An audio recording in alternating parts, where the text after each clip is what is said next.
Now let us come together, not as a group of separate individuals seeking something outside ourselves, but as one consciousness turning inward to the presence that has never left us.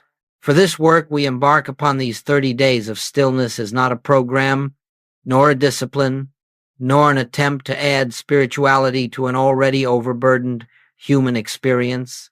No, it is an awakening to what has been true from the beginning, that the life we are living is not our own, but the life of God expressed as our own being.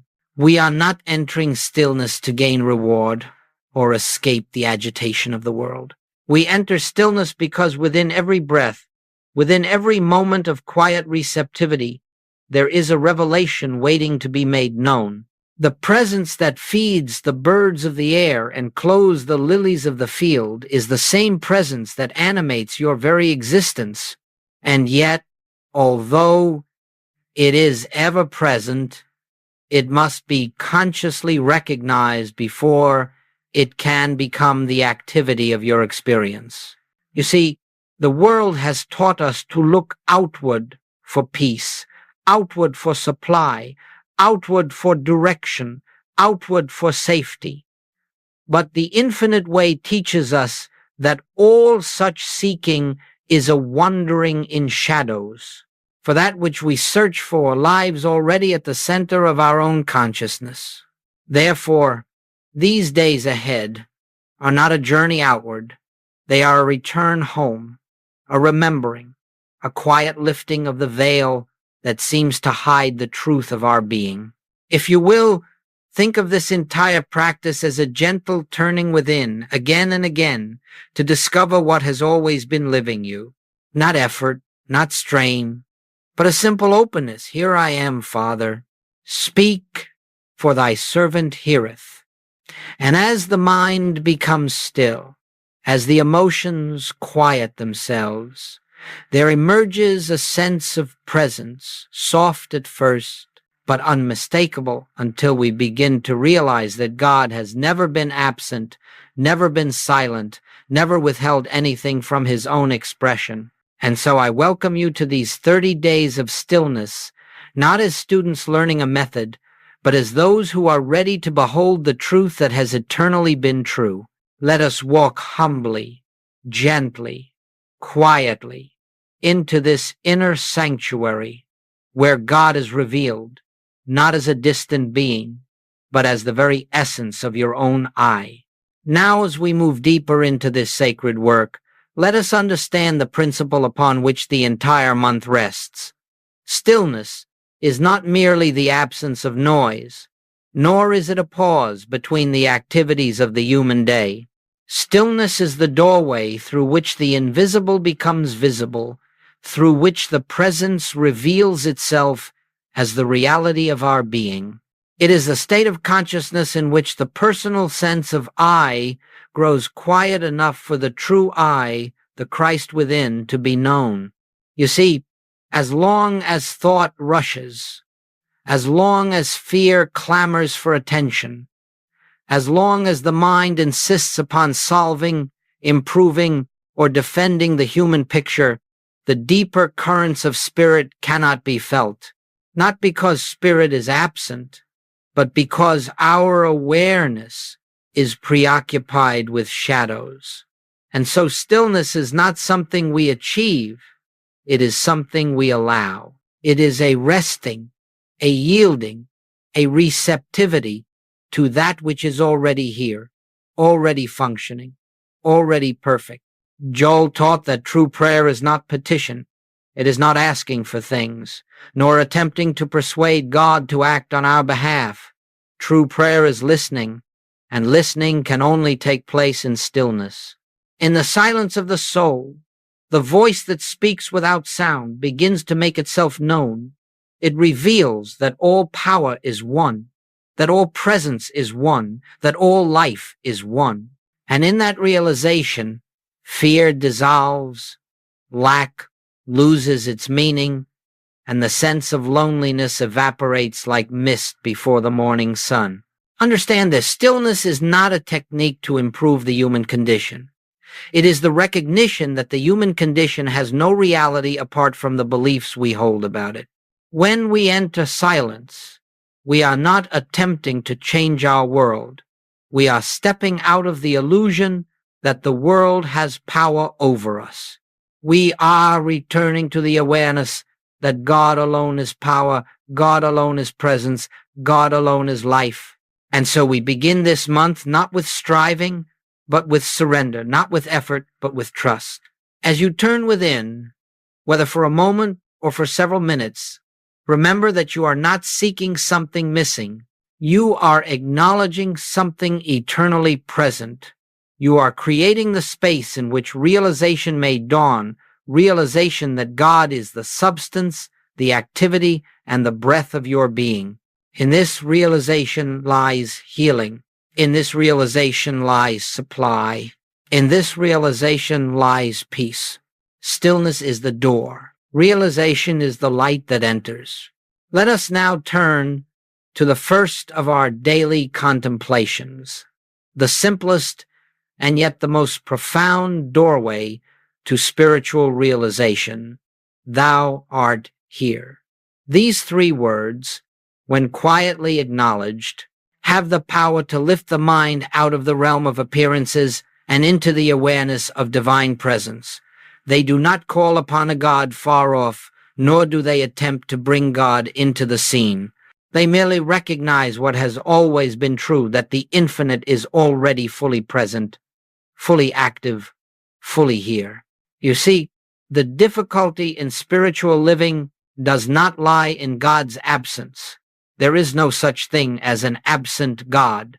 The difficulty lies in our failure to be consciously aware of that presence. And so, throughout this month, whenever the mind becomes burdened, whenever the emotions stir, whenever the world presses upon you with its demands, simply pause and inwardly whisper, "Thou art here." Do not repeat these words as a formula or a mantra. Speak them as a recognition.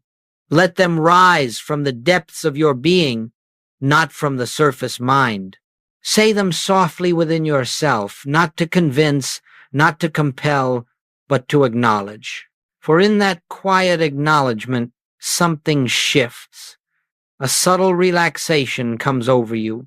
The sense of striving eases. You begin to feel that you are not alone, that you never have been alone, and that the presence which sustains the universe is the very life of your own existence.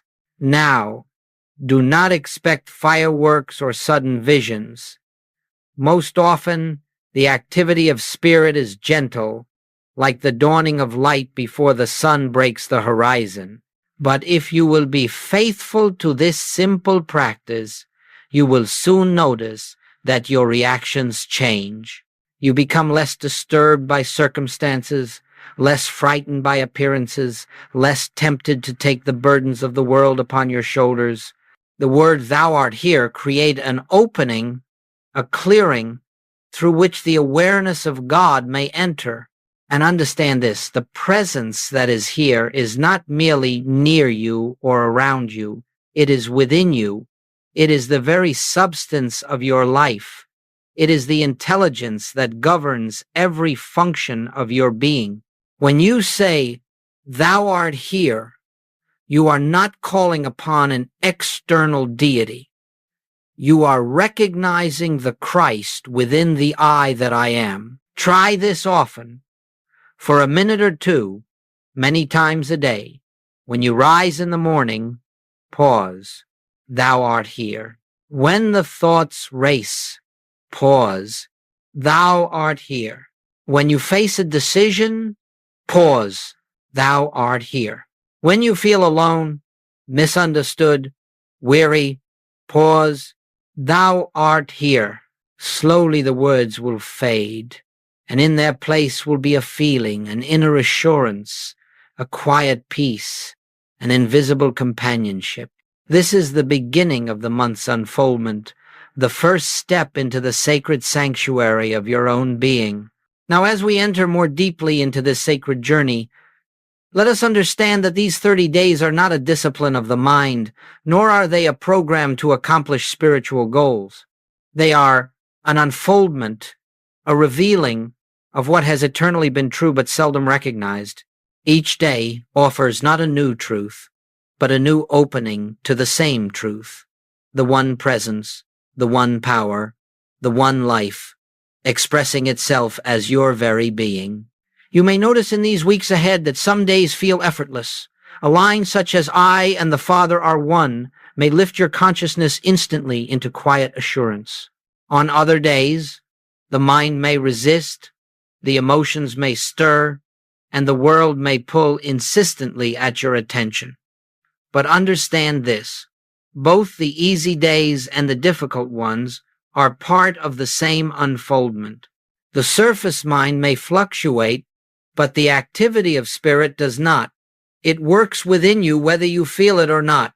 And so we use these 30 contemplative lines not as affirmations to change our human experience, but as invitations, doorways for the light within to shine more freely.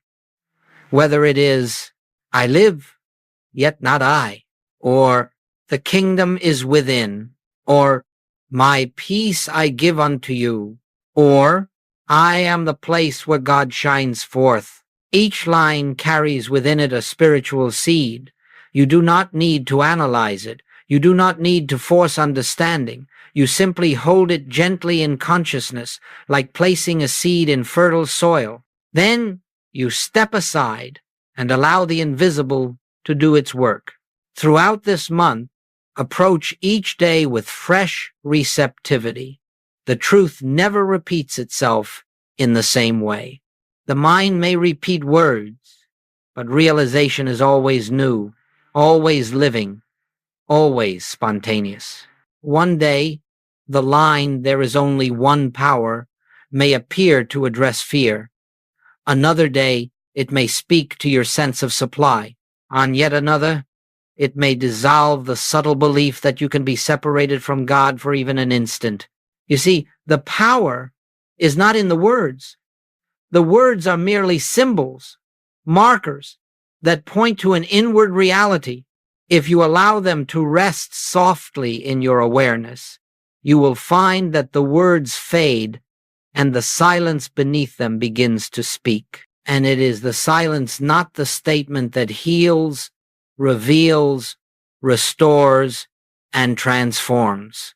Therefore, do not rush through these 30 contemplations, nor judge the results by appearances. Spiritual unfoldment is seldom noisy. It does not announce itself. It moves gently, imperceptibly, like the tide that rises without sound. Yet one morning you awaken and you know something has changed. The weight you carried is gone. The fear no longer has a voice. The sense of loneliness has evaporated. You feel accompanied, upheld, guided. This is the fruit of daily stillness. This is the fruit of quiet recognition. This is the fruit of 30 days spent turning within. And though you may not see the entire transformation while you are in the midst of it, the unfoldment is taking place nonetheless. The spirit within you never sleeps.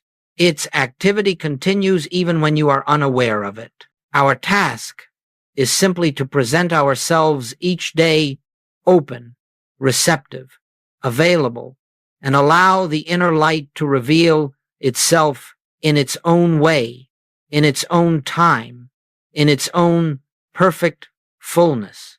Now, as we continue in this sacred practice of daily stillness, something subtle yet profoundly transformative begins to take place within you. It does not arrive with fanfare, nor does it announce itself with emotional excitement. It comes quietly, as a gentle movement of the spirit, a soft unfolding of awareness that Joel called the inner hearing. You see, the spiritual life is not lived through the human mind. The human mind is an instrument of analysis, of memory, of reason, and all these have their place in the world of appearances. But they cannot touch the infinite. They cannot grasp God. They cannot reveal the presence.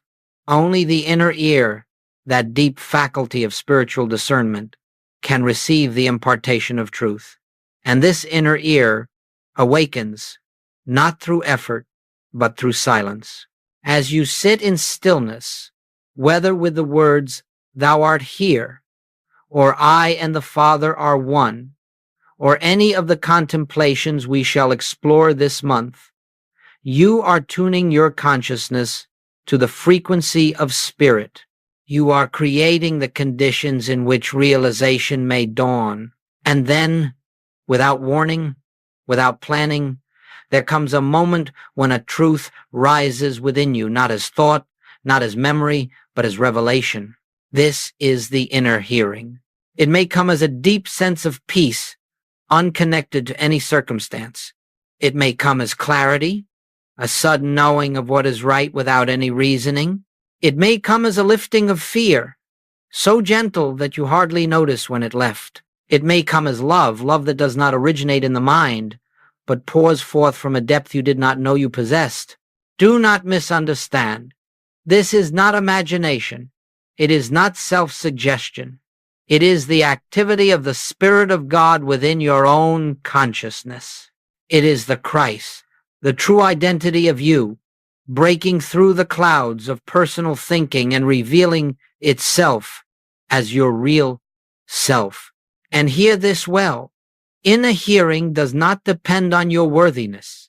It does not depend on your purity of thought, nor on your emotional harmony, nor on your spiritual accomplishments. It depends only on your willingness to become still, still enough for the noise of the world, the noise of fear, and the noise of personal striving to subside. When the mind is quiet, even if only for a moment, the inner ear opens. When the heart is receptive, even if only slightly, the light of realization enters. When you cease trying to reach God, God reveals himself as the very being you have never ceased to be. And so throughout this month, as you return to stillness, you will gradually discover that a new dimension of life is unfolding within you. You begin to sense that guidance is no longer sought from the outside. It arises from within. You feel that strength is no longer the result of effort. It comes as grace. You notice that harmony is no longer created. It is revealed. This is the fruit of inner hearing. This is the beginning of spiritual realization. This is the awakening of the divine consciousness that has always been the center of your being. And once this inner hearing begins to function, even faintly, it will continue to grow. It will speak more clearly, more frequently, more naturally. It will become the quiet voice that walks with you, the silent companion that precedes you, the invisible presence that sustains you. And you will know, beyond all doubt, that you are being led not by human will, but by the Spirit of God. As we continue in these daily contemplations, something begins to take place within you quietly, steadily, almost imperceptibly at first. It is not dramatic. It is not emotional. It is not accompanied by sudden bursts of spiritual excitement. It is a transformation, but a transformation so gentle, so inward, that you may not notice it until you look back and discover that the landscape of your consciousness is no longer the same. You see, spiritual growth is not measured by outer achievements.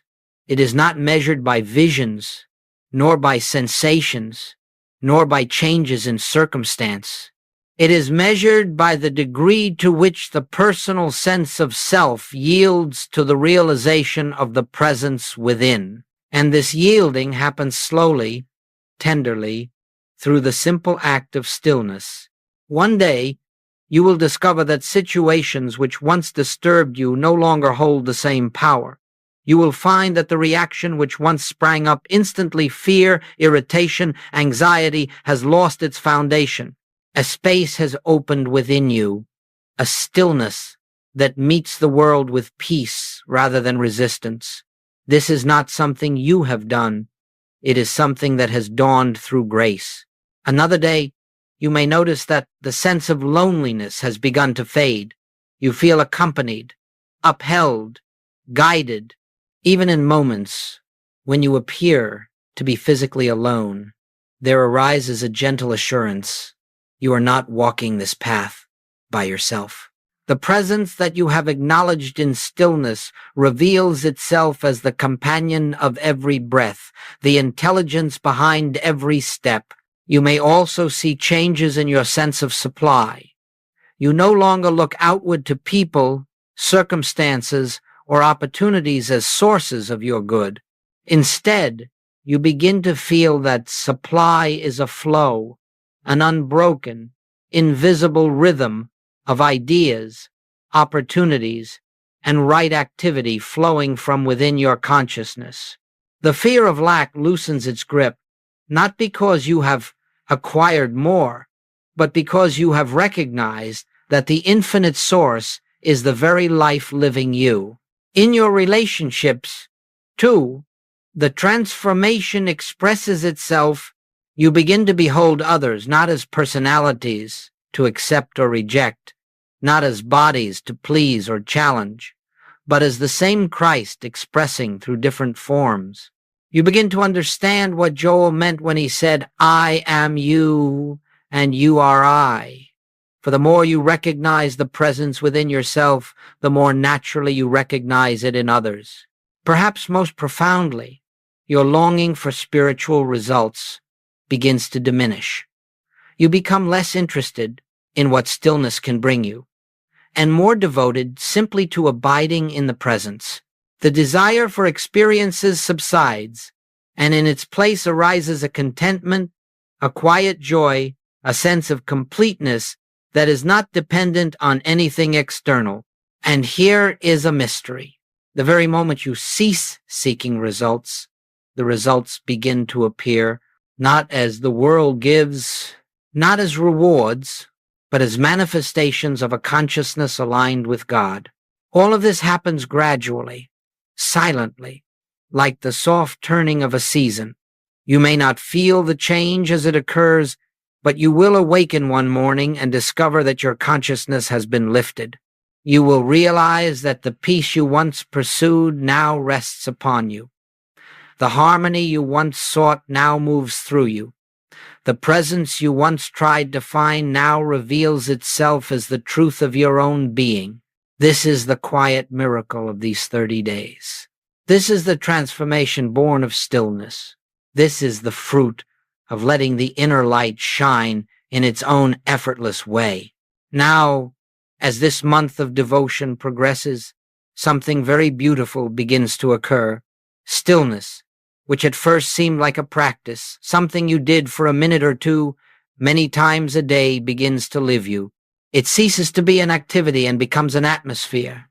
It becomes the invisible background of your life, the quiet undercurrent that follows you through each moment, each conversation, each decision. You begin to notice that the mind no longer rushes to solve or defend. It has lost interest in the frantic pursuit of human answers. A gentler movement has taken its place, a resting, a listening, and abiding. And this abiding presence becomes the very environment in which you live your days. You find yourself turning within, not because you must, but because the soul longs for the sweetness of that inner companionship. Joel often said that the infinite way is not a collection of practices or a code of teachings. It is a state of consciousness. It is the constant awareness of God as the only presence, the only power, the only life. Stillness is the doorway to that consciousness, and as you enter it again and again, the door becomes easier to find. At times, it will open before you even reach for it. You will discover that the Spirit takes the initiative, meeting you before you can call, answering before you can speak. And so prayer becomes effortless. Meditation becomes natural. You no longer try to get into the silence. Rather, you realize that the silence has always been there, waiting for your recognition. You cease striving for spiritual experiences. You cease seeking mystical states, The search dissolves, the seeker dissolves, and what remains is the presence of God, quietly expressing itself as your own being. As this deepening continues, you will feel a profound shift in how you approach the world. You no longer bring truth into a situation to change it. You bring consciousness. You bring the awareness that God is already there. You walk into the meeting, the conversation, the challenge, the unknown, not as a human seeking divine help, but as the transparency through which divine harmony reveals itself. Stillness becomes the lens through which you behold the world. Stillness becomes the sanctuary you never leave. Stillness becomes the assurance that God is living your life. And this realization frees you. You no longer live by the clock or by external demands. You live by inner guidance. You move when the Spirit moves. You rest when the Spirit rests. You speak when the inner voice speaks. You remain silent when it is silent. Every action becomes an extension of the presence, not an assertion of the personal self. This is the point at which stillness has matured from a practice into a way of life. You walk in the world, but not as one burdened by the world. You move through human scenes, but not as one subject to them. You live in the awareness that the kingdom of God is not a future attainment, but the ground upon which you stand, the breath you breathe, the life you are. And so, beloveds, do not be concerned with how far you have progressed. Do not measure your spiritual maturity. Simply remain faithful to the inner turning, and the inner turning will carry you effortlessly into the deeper waters of realization. For it is not you who accomplish this work. It is the Spirit within you, fulfilling its purpose through the quietness of your surrender. Now, as we come toward the heart of this month-long journey, a deeper revelation begins to dawn, one so simple, so clear, so liberating that it dissolves years of spiritual effort in a single breath. It is the realization that you are not the one living your life. God is the life that is living you. This is not poetry. It is not metaphor. It is not a comforting thought meant to reassure a troubled mind. It is truth pure, unadorned, unqualified. When the personal sense of I becomes still, when striving ceases and silence is allowed to permeate the soul, you begin to perceive that all the while, beneath the surface of your human doing, an invisible presence has been conducting the true activity of your life. Consider for a moment the way a flower opens in the morning sun. It does not try to open. It does not force itself to bloom. It simply yields to the invisible life within it. That life is its intelligence, its purpose, its direction. So it is with you. The life you believed belonged to your human personality has never been yours. It has always been the expression of the infinite made visible through you. When Joel said, "I can of mine own self do nothing," he did not speak of helplessness, nor was he confessing weakness. He was expressing the highest form of spiritual recognition that the personal sense of self has no power, no wisdom, no life of its own, and yet, when it yields, the divine self, the Christ, the I Am, shines through with effortless grace. In the stillness, you begin to sense this great truth. You notice that inspiration arises without your thinking. Solutions present themselves without your seeking. Strength appears without your effort. And you come to realize that all along, the Father within has been the source of your every breath, your every intuition, your every moment of harmony. This realization lifts a tremendous burden from your shoulders. No longer are you attempting to guide your own steps, to secure your own supply, to heal your own body, or to direct the course of your life. The responsibility is released not into chance, not into fate, but into the hands of the very presence that is living you. Life becomes a listening. Action becomes the natural expression of inner guidance. Prayer becomes a recognition rather than a request. Harmony becomes the atmosphere in which you live. And with this realization comes an even greater truth. The problems you thought you had were never yours to solve. They belonged to the personal sense of self, which was never your true identity. As the false sense dissolves in the light of this realization, the problems dissolve with it. Shadows vanish when the light appears, not because they were overcome, but because they were never real to begin with.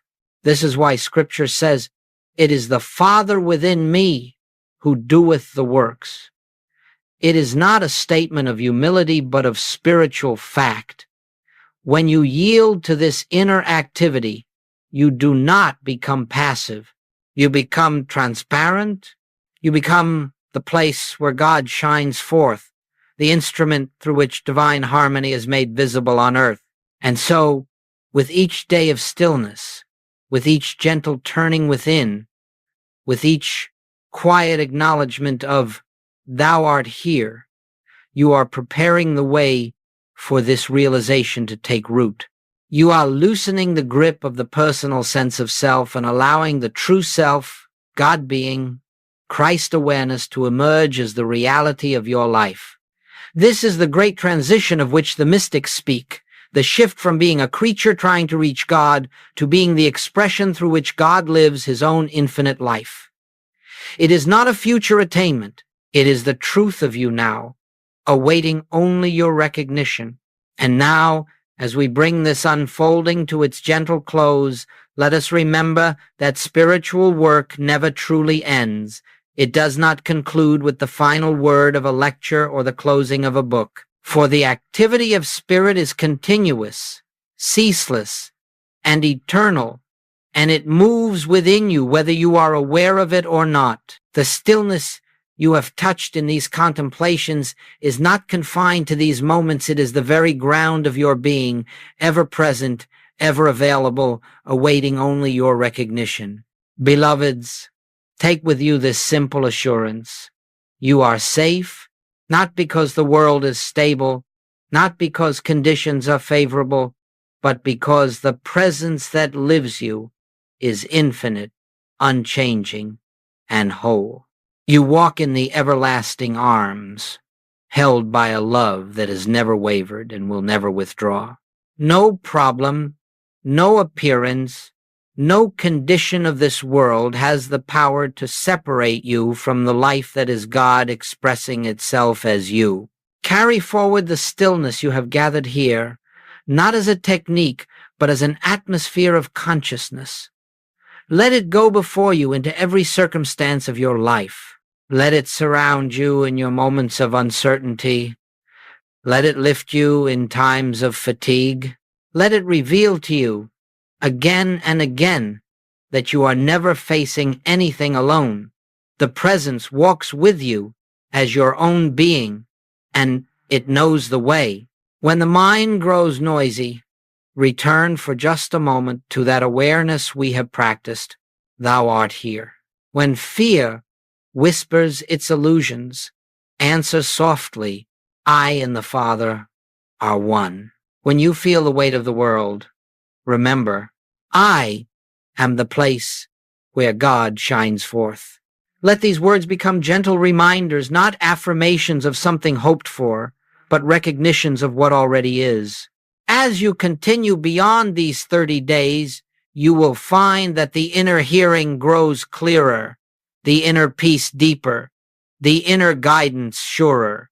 You will discover that the life you are living is not yours to manage, but yours to behold as the unfolding of divine grace. And you will walk through your days, not as one struggling to reach God, but as one in whom God is already living, already expressing, already fulfilling his own infinite purpose. And now, let us rest for just a moment in the silence together, not to seek, not to ask, not to accomplish, but simply to be and to know. Thou art here. All is well. Peace abides. May the grace of the infinite go before you. May the light of the Christ shine within you.